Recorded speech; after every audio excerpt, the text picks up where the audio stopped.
tonight.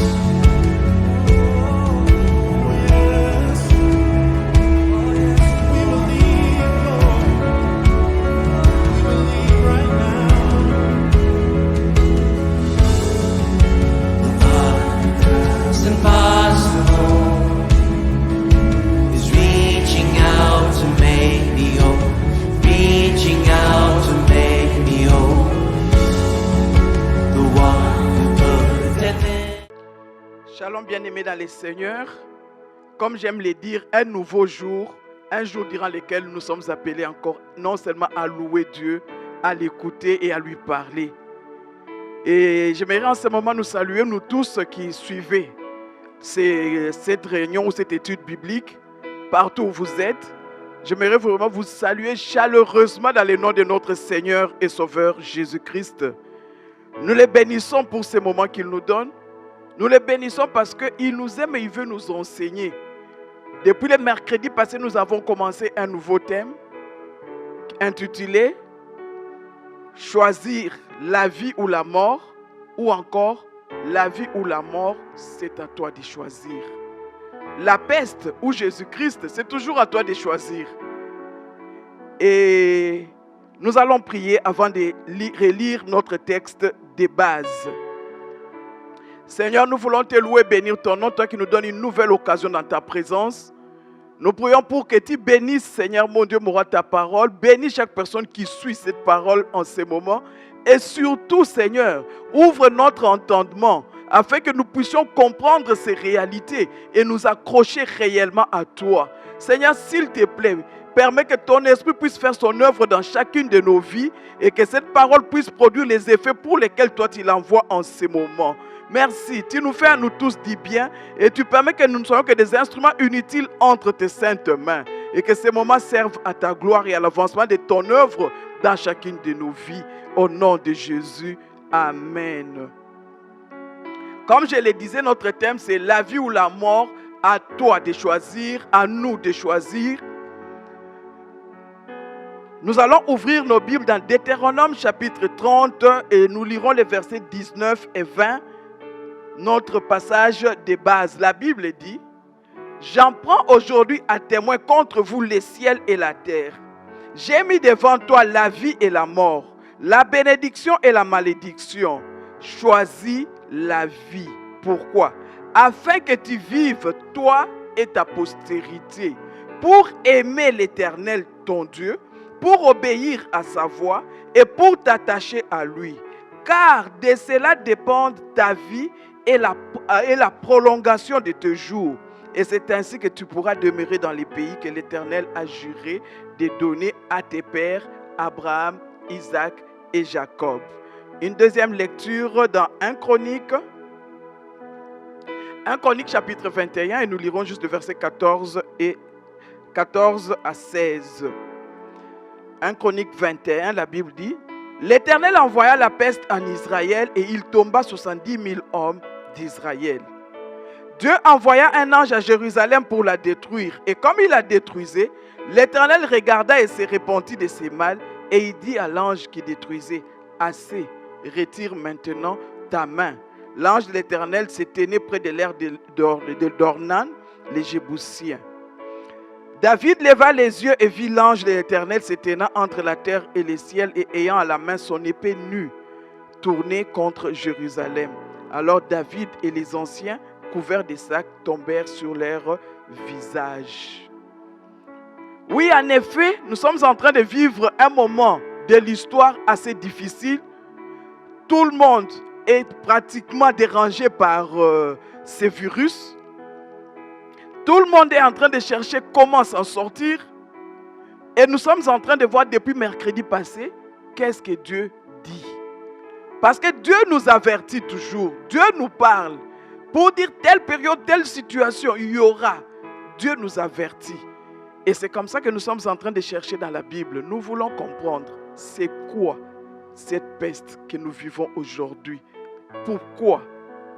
Et nous avons épinglé déjà deux raisons bibliques où deux fois où Dieu parle de la peste. La première fois, la peste est utilisée comme un fléau. Et c'est l'un des 3 fléaux que Dieu utilise pour exercer sa colère. Dieu, dans le passé, a utilisé l'épée, la famine et la peste. Et cela va continuer jusqu'à la fin du temps. Il va utiliser ces 3 fléaux. Et la deuxième chose, c'est que la peste est une malédiction causée par la désobéissance à la voix de Dieu. Et je crois que le mercredi passé, je nous ai interpellés pour que tous nous puissions obéir à cette parole. Que nous tous, nous puissions pratiquer cette parole. Parce que ne pas la pratiquer serait aller à l'encontre de la volonté de Dieu. Cherchons à connaître la parole de Dieu, cherchons à pratiquer la parole de Dieu pour que nous puissions jouir réellement de toutes les bénédictions qui s'y trouvent. Par exemple, tout à l'heure nous avons vu, la Bible nous conseille plutôt de choisir la vie. Et si nous choisissons la vie, qu'est-ce qui va arriver? La Bible nous dit, c'est à cela que dépend même la prolongation de nos jours. Donc, faisons un bon choix. Et ce choix-là déterminera aussi la suite de notre vie. Ça, c'est la réalité. Ce choix déterminera la suite de notre vie. La peste est aussi utilisée dans la Bible comme l'un des signes. Et ça, c'est ce que je commence aujourd'hui. La peste est un des signes de la fin du temps. Un des signes que la Bible utilise pour la fin du temps, c'est la peste. Ces récits se retrouvent dans Matthieu 24 et dans Marc 13. Mais dans ces 2 passages, on ne parle pas de la peste. Luc 21, 11 nous donne cette information-là. Luc 21, 11. Luc 21, 11, la Bible dit, il y aura des grands tremblements de terre et en divers lieux, des pestes et des famines. Il y aura des phénomènes terribles et des grands signes dans le ciel. Luc nous informe qu'il y aura, à la fin du temps, il y aura des famines bien sûr, mais aussi des pestes. Et Luc a mis ça au pluriel. Nous n'en savons pas, il y en aura combien, nous ne savons pas. Et Luc ne nous parle même pas de l'origine. Luc nous dit, la fin des temps sera aussi caractérisée par des pestes. Donc, il y aura des pestes. Et si nous allons dans Matthieu 24 et dans Marc 13, nous trouvons pratiquement toute une liste de signes. Il y a la famine, qu'on ne doit pas oublier. Il y a les tremblements de terre. Il y a la persécution des chrétiens. Il y a la trahison. Il y a les faux prophètes. Il y a l'apostasie. Il y a la séduction. Il y a des guerres. Et vous pouvez en ajouter. Mais, remarquez avec moi, toutes ces choses sont en train de se réaliser petit à petit. Toutes ces choses se réalisent. Est-ce que tu l'as remarqué déjà? Parlant des tremblements de terre, combien il y en a eu depuis quelque temps? Dès que tu ouvres la télévision, on t'informe qu'il y a eu un tremblement de terre de magnitude X. Dès que tu ouvres la télévision, on te dit il y a eu inondation à tel endroit. Dès que tu ouvres la télévision, on te dit il y a guerre, il y a bruit de guerre. Ce sont des choses que nous rencontrons tous les jours sur nos chaînes télévisées.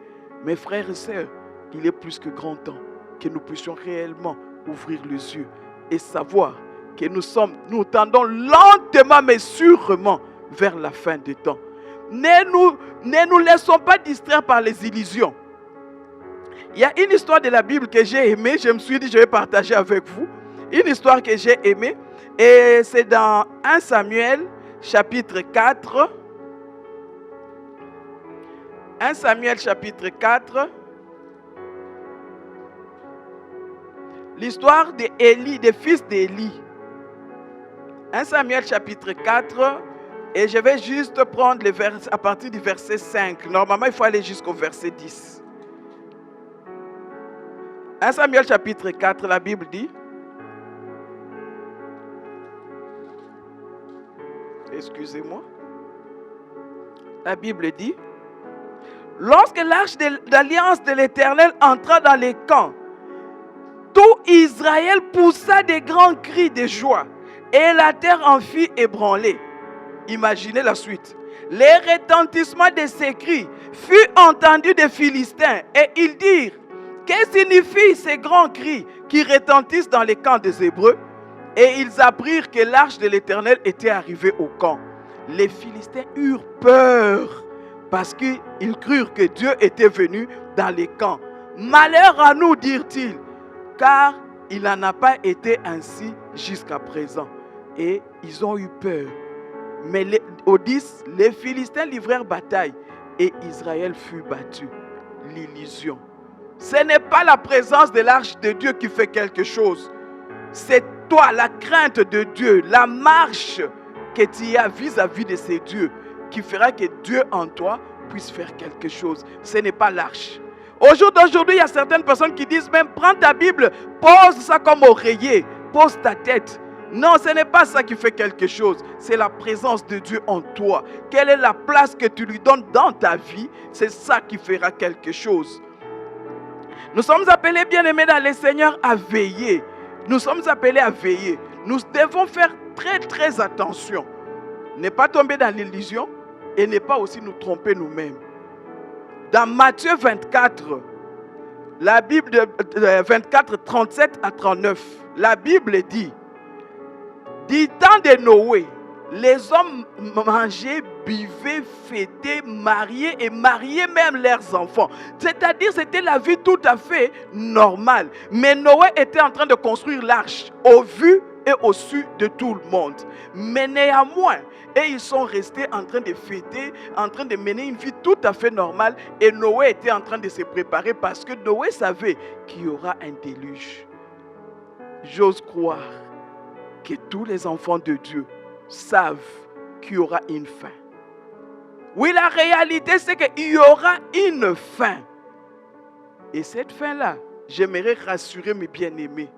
Toi et moi, nous qui aimons Jésus-Christ, nous qui voulons marcher avec Jésus-Christ, nous qui marchons dans la crainte de son nom, toi et moi, sachons une chose, il revient pour nous chercher. Il revient pour nous chercher. Il ne laissera pas son église entrer dans la tribulation. Non, c'est son épouse, c'est sa fiancée. Il va revenir chercher sa fiancée pour la sortir de ce monde. Parce que la souffrance plus tard sera plus terrible que ce que nous vivons maintenant. C'est pour cette raison, frère, sœur, rassure-toi et calme-toi. Attends-toi à Dieu. Il est le seul capable de faire et d'agir en ta faveur. La peste, je l'ai dit, c'est l'expression de la colère de Dieu. La peste est une malédiction causée par la désobéissance à sa parole. La peste est un des signes qui est utilisé pour dire attention, attention, nous tendons vers la fin. Dieu veut une seule chose, que toi et moi, en ces jours-là, nous puissions être avec lui. Est-ce que toi tu y es prêt? Est-ce que toi tu y es prêt? Par rapport à notre texte, par rapport à ce que nous avons lu, j'ai parlé d'abord de la peste, mais maintenant j'aimerais parler de l'intercession et la repentance. Je mets ces deux choses ensemble parce que l'intercession va appeler la repentance. Nous allons commencer avec d'abord l'intercession, les intercesseurs. Ézéchiel chapitre 22. Ézéchiel chapitre 22 et le verset 30. La Bible dit, « Je cherche parmi eux un homme qui élève un mur, qui se tienne à la brèche devant moi en faveur du pays, afin que je ne les détruise pas. Mais je n'en trouve point. » Oh là là, oh là là, oh là là. J'espère que Dieu est en train de trouver des intercesseurs parmi nous. Parce que ici, la Bible dit il n'en trouve point. Pourquoi il n'en trouve point? Au jour d'aujourd'hui, la crainte de Dieu n'a pas de place. Apprenons, nous qui nous disons être des intercesseurs, nous qui disons que nous cherchons Dieu, nous qui nous mettons à la brèche, apprenons à marcher dans la crainte de Dieu. pas par des formes extérieures, mais Dieu lui regarde l'intérieur. Tu peux élever la voix avec une petite prière, une courte prière, mais si c'est une bonne prière qui est bien faite, Dieu écoute et Dieu exauce. Dieu cherche un homme, Dieu cherche une femme, Dieu cherche un jeune, Dieu cherche un enfant qui peut accepter de se tenir à la brèche en faveur du pays, en faveur de la situation que nous sommes en train de vivre. Dieu cherche une personne. Dieu cherche une personne capable de se tenir à la brèche, mais une personne qui marche avec Dieu, une personne qui craint Dieu, une personne qui sait réellement intercéder. Dieu a besoin de cette personne-là pour qu'elle puisse faire quoi? Servir comme des ponts. Qu'elle puisse crier à Dieu. La Bible dit, invoque-moi et je te répondrai. Oui, Dieu veut que nous puissions l'invoquer, mais avec quel cœur? Avec quel cœur? Un cœur propre, un cœur sans péché. Parce qu'il est celui qui dit, approchez-vous de moi d'un cœur sincère, et avec un corps purifié de toute souillure. Dieu veut que nous puissions nous approcher de lui. Approchons-nous de lui. Et seulement quand nous allons nous approcher de cette façon-là, Dieu va agir en notre faveur. Dieu va nous secourir. Lisons aussi 2 Chroniques chapitre 20. 2 Chroniques chapitre 20 et le verset 9.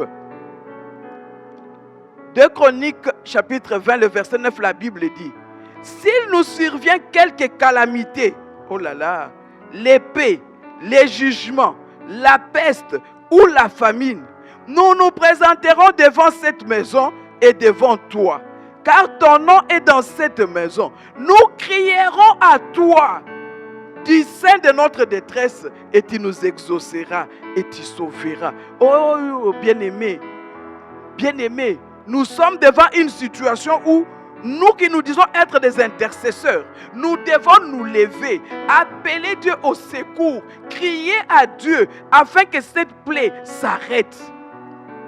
Oui, c'est que cette plaie s'arrête. Quelle que soit son origine, nous désirons une seule chose, que cela s'arrête. Si elle vient de l'ennemi, que l'ennemi soit confondu dans son projet. Que l'ennemi soit confondu dans son projet. Parce que notre Dieu est au-dessus de tout. Notre Dieu tient le monde dans ses mains. C'est pour cette raison que nous sommes encouragés de pouvoir prier.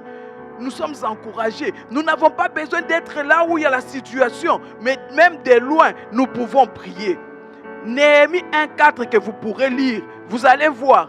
Dès que Néhémie reçoit l'information de la situation de Jérusalem, on l'informe que même la muraille est complètement détruite. La Bible dit, Néhémie n'a même pas cherché à savoir qu'est-ce qui s'est passé, comment ça s'est passé. La Bible nous dit, il s'est retourné, il a commencé à intercéder. Oui, Dieu a besoin de gens qui savent porter les fardeaux, ceux qui savent crier à lui.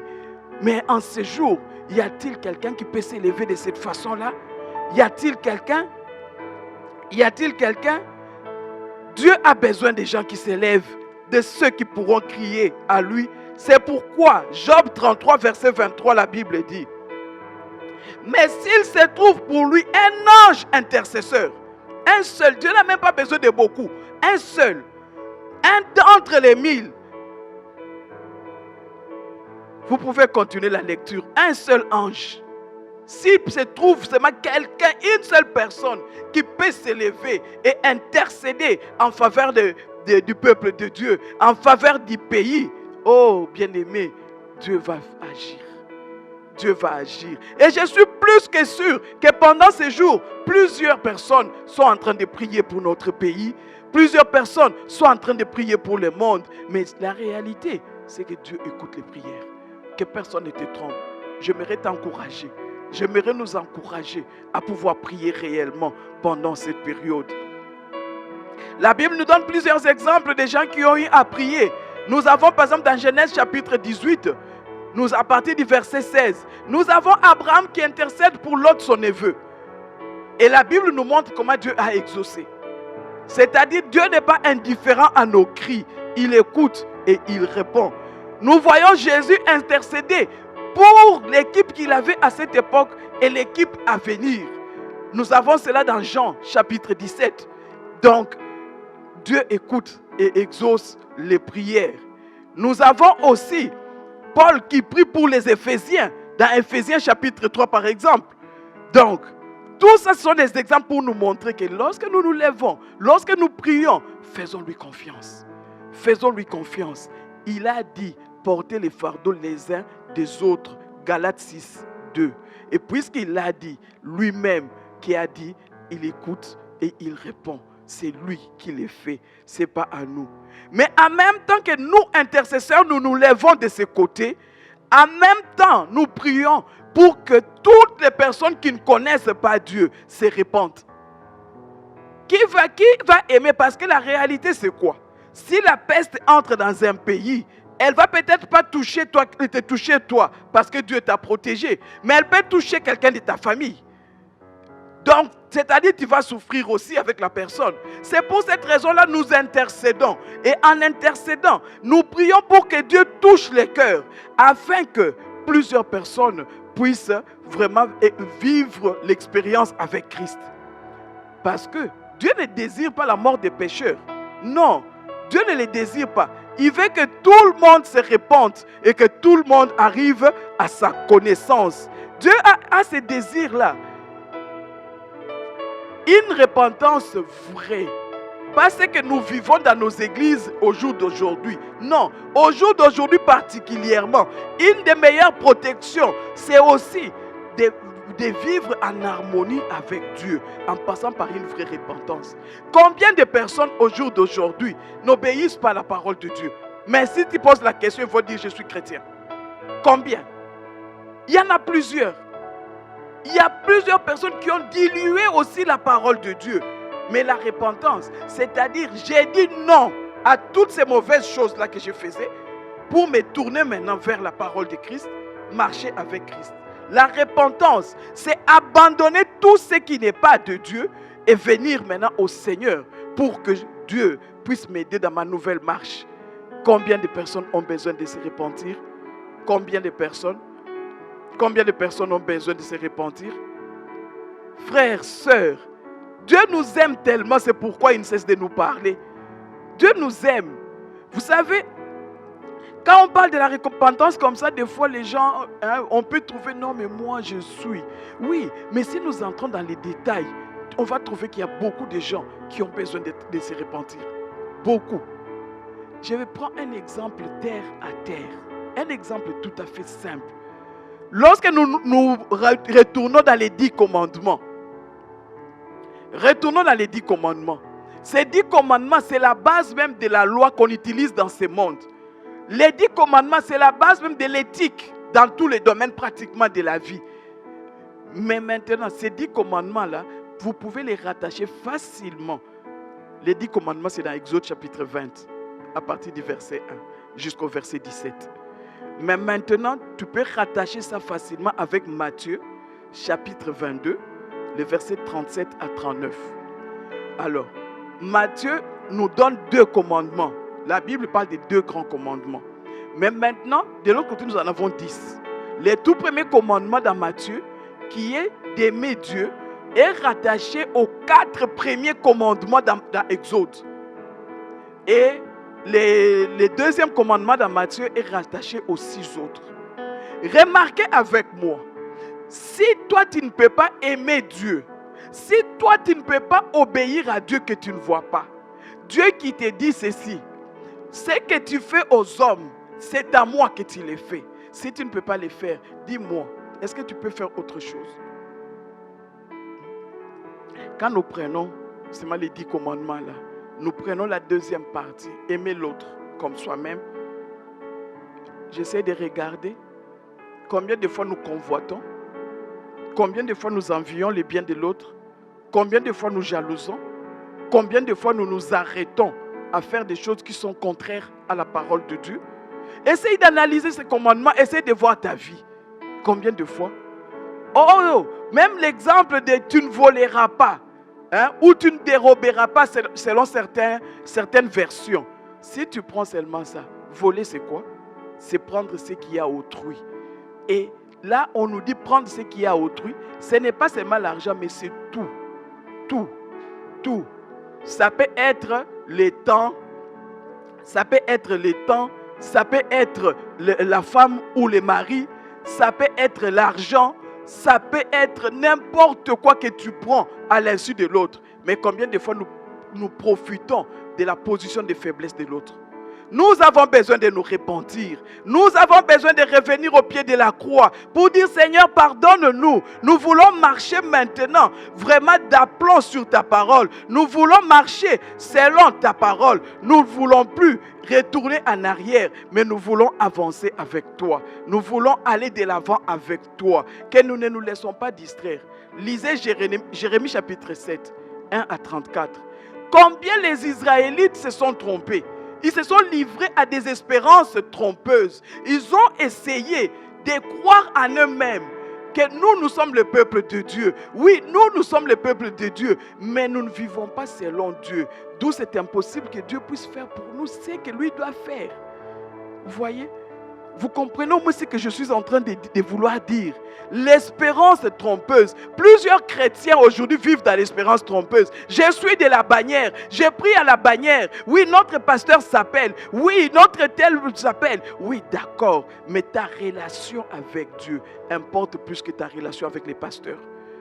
Ta marche avec Dieu importe plus que ta relation avec les pasteurs. Frères, sœurs, comment est-ce que toi tu fais pour vivre dans ce monde? Comment tu fais? Revenons à notre Dieu. Revenons à notre Seigneur.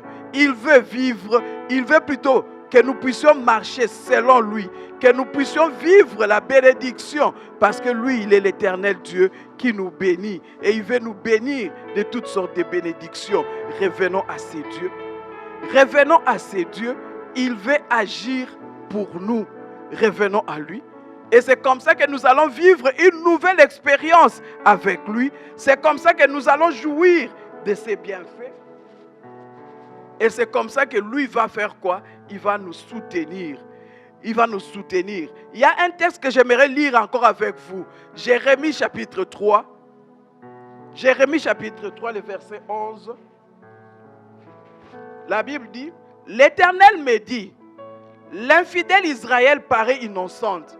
Oh, ça c'est la réalité. Il y a beaucoup de chrétiens qui paraissent innocents.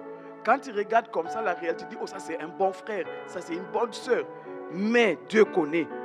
En comparaison de la perfide de Judas, va crier ces paroles vers le septentrion et dit, reviens infidèle Israël, dit l'Éternel, je ne jetterai pas sur vous ni regard sévère, car je suis miséricordieux, dit l'Éternel. Je ne garde pas ma colère à toujours. Reconnais seulement ton iniquité. Reconnais que tu as été infidèle à l'Éternel ton Dieu, que tu as dirigé ça et là tes pas vers des dieux étrangers, sous tout arbre vert, et que tu n'as pas écouté ma voix, dit l'Éternel. Dieu a un seul désir, que tu reviennes à lui. Reviens à l'Éternel. Reviens à l'Éternel. Et c'est comme ça que lui pourra maintenant te venir aussi au secours. C'est comme ça qu'il pourra t'aider. Vous pouvez lire aussi 1 Roi 8. Vous pouvez lire 1 Roi 8 et le verset 37 à 40. Mais j'aimerais lire avec vous seulement 2 Chroniques chapitre 7, le verset 13. Un passage que nous connaissons. Un passage que nous connaissons, la Bible dit, quand je fermerai les ciels et qu'il n'y aura point de pluie, quand j'ordonnerai aux sauterelles de consumer les pays, quand j'enverrai la peste parmi mon peuple, si mon peuple sur qui est invoqué mon nom, s'humilie, prie et cherche ma face, s'il se détourne de ses mauvaises voies, je l'exaucerai des cieux, je lui pardonnerai son péché et je guérirai son pays. Un seul désir, Dieu ne veut pas la mort du pécheur. Non, il ne veut pas la mort du pécheur. Mais par contre, il désire une seule chose, que nous puissions tous nous repentir, que tous nous revenons à lui, afin que maintenant, lui puisse maintenant se réjouir et nous combler de ses bénédictions. Frères, sœurs, pour conclure, j'aimerais juste dire ceci. La peste est un des signes pour montrer que la fin des temps est proche. Jésus est à la porte. Et puisque c'est ainsi, il serait plus que souhaitable que parmi nous, il s'élève des intercesseurs, des hommes et des femmes pour prier, pour pouvoir appeler Dieu au secours, pour pouvoir parler à Dieu en faveur de notre pays, en faveur du monde, en faveur de nos familles, qu'il y ait des hommes et des femmes qui pourront intercéder, afin que plusieurs puissent passer par la repentance, donner leur cœur à notre Dieu et qu'ils puissent vivre une nouvelle expérience avec lui. Il est plus que temps que toutes les personnes, toutes les brebis du Seigneur puissent revenir à la bergerie. Mais pour cela, Dieu permet des fois. Dieu permet des fois des situations difficiles, compliquées, des choses qui vont nous ramener à ses pieds. Et que ce soit ces moments, cette peste que nous vivons maintenant, soit une bonne occasion qui ramène plusieurs au pied de la croix. Amen. Nous allons baisser nos têtes et nous allons prier. Là où tu es, alors que tu m'as suivi, j'aimerais que tu puisses commencer à parler à ton Dieu. Je ne sais pas ce qui t'a touché dans ce que j'ai dit. Et je ne sais pas si tu peux réaliser que tu es un intercesseur. Je ne sais pas si tu peux comprendre ta position en ce moment. Parce que tu as eu l'occasion de connaître Dieu déjà depuis quelque temps. Mais maintenant, pendant cette période, alors que nous sommes appelés à choisir pour la vie nous pousse à intercéder pour que plusieurs puissent vivre aussi. Élève ta voix et commence à parler à ces dieux. Élève ta voix et commence à parler à ces dieux. Et pendant ces quelques minutes, j'aimerais que toi qui me suis en ce moment, que tu puisses prier d'abord pour toi-même. Parle au Seigneur en ta faveur. Demande au Seigneur de te protéger pendant ces moments difficiles. Demande au Seigneur de protéger maintenant ta famille pendant ces moments difficiles. Demande au Seigneur de pouvoir protéger ton entourage pendant ces moments difficiles. Demande au Seigneur de protéger tous ceux qui vivent dans ton milieu de service pendant ces moments difficiles. Et alors que tu es en train de prier pour que Dieu les protège, prie aussi pour que tous puissent se tourner vers ces dieux grands et vivants, vers ces dieux tout-puissants. Prie aussi pour que tous puissent recevoir Jésus-Christ dans leur cœur comme Seigneur et Sauveur, afin que ces jours-là, oui, il y aura un jour où la trompette va sonner. Oui, un jour où Dieu va dire c'est fini, je viens chercher mon église. Afin que tous ces bien-aimés ne puissent pas manquer. Alors que tu es en train de prier, frère, sœur, élève ta voix pour la commune dans laquelle toi tu habites. Élève ta voix pour les quartiers dans lesquels tu te trouves. Élève ta voix pour notre pays. Élève ta voix, bien-aimé dans les Seigneurs. Élève ta voix et prie au Seigneur. Dis au Seigneur, je veux être un intercesseur digne de ton nom. Élève ta voix et parle à ces dieux. Oui, il écoute les prières. Il écoute les prières. Il écoute les prières. C'est pourquoi je t'encourage à pouvoir élever ta voix maintenant et à pouvoir prier. Oui, prie, parle à ces dieux. Il t'aime et il a un plan pour ta vie. Il aime ton oncle, il aime ta mère, il aime ton père, il aime ta soeur, bien qu'ils ne sont pas encore convertis, mais il a besoin de toi pour que tu puisses prier en leur faveur afin que ces derniers se convertissent aussi. Élève ta voix et parle à Dieu. Élève ta voix et parle à Dieu au sujet de ces pays. Prie pour nos responsables, prie pour nos gouvernants. Oh Jésus, Jésus, pense à toutes les personnes qui travaillent dans ces pays, tous nos responsables. Élève ta voix et prie, élève ta voix et prie, élève ta voix et prie. Et prions pour que Dieu trouve la place qu'il faut dans notre pays. Que Dieu trouve la place qu'il faut dans notre pays, afin que nous puissions être un pays béni. Oh Jésus, s'il te plaît, étends ta main sur ces beaux pays que toi tu nous as donnés. Étends ta main sur ces pays dans lesquels toi tu as permis que nous puissions naître, Seigneur. Jésus-Christ, nous te présentons notre pays à tes pieds, Seigneur, s'il te plaît, permets que ta lumière puisse resplendir de ces pays. Oui, ta lumière, Seigneur, et que le monde puisse voir réellement que dans ces pays on te cherche.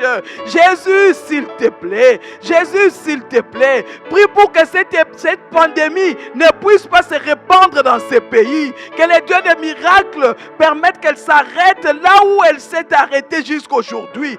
Qu'elle n'aille pas loin, que les prévisions des hommes tombe et que Dieu puisse confondre les gens comme il nous avait déjà confondus dans le passé. Alors qu'on a dit il y aura guerre, il y aura guerre. Dieu n'a pas permis cela. Prie pour que cela n'arrive même pas. Prie pour que la paix de Dieu, la joie de Dieu, que la vie normale revienne encore dans notre pays. Élève ta voix, ô bien-aimé. Prie, prie. Et tu ne peux pas t'arrêter à notre pays seulement. Un intercesseur, c'est celui qui prie et pense aux autres. Élève ta voix et prie. Prie pour les autres pays. Prie pour le monde. Permets que cette situation puisse permettre que plusieurs se tournent à Dieu. Mais tu dois aussi prier, frère, sœur, parce que parmi les personnes qui sont touchées aussi, il y a des chrétiens qui sont touchés. Élève ta voix et prie pour ces gens. Élève ta voix et parle à ton Dieu afin que Dieu puisse les visiter. Que Dieu puisse les visiter. Élève ta voix et parle à Dieu.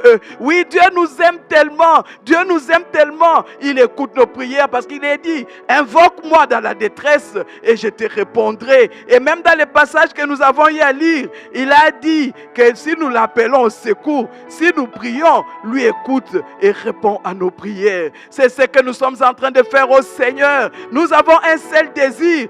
Seigneur mon Dieu, amener, Seigneur, ce monde à tes pieds. Amener ton église à travers le monde à tes pieds. Amener ton peuple, Seigneur, à tes pieds. Afin que nul ne rate ces grands rendez-vous. Nul ne rate ces grands rendez-vous. Alors que tu nous avertis pour dire, la fin est en train d'arriver. Père, donne-nous tous d'être prêts. Aide-nous, Seigneur, à être prêts. Et permets, Seigneur, que ta grâce seule soit notre partage. Jésus, s'il te plaît.